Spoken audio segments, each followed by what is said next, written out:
مالك من سلام بن عبد الله رسول الله إلى صلاة الله أنا خاش بحال مزن من اليمان يا أو يمان يمان يمان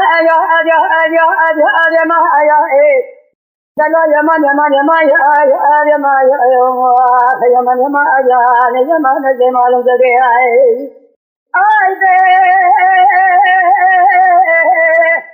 نبي مالك فايزة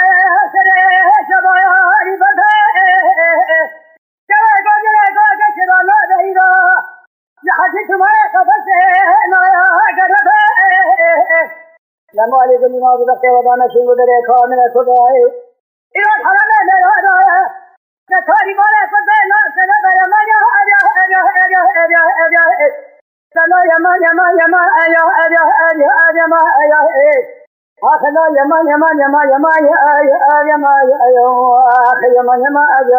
يمان زمان جدي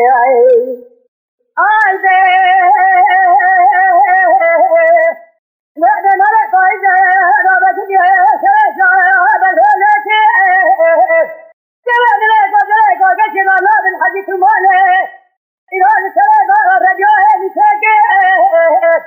لكن كذا مالك من هذا خدا ولا تخرب ولا جيتني لا كان راضي جاي بلا لا درسين قابل لا خاصة الناس قابل خاصة ذلك يا مانيا أو يا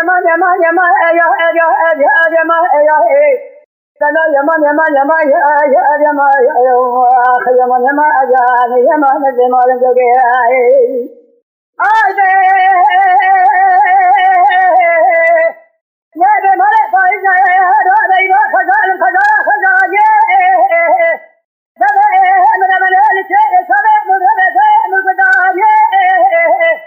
नगोदे के दरबार बादशाह रोज़े साने रखे बाता से माये बादा जे बुमाने सी मालक मने सरना लाल के खबारी का मिले बिस्मा चाहे अर्दते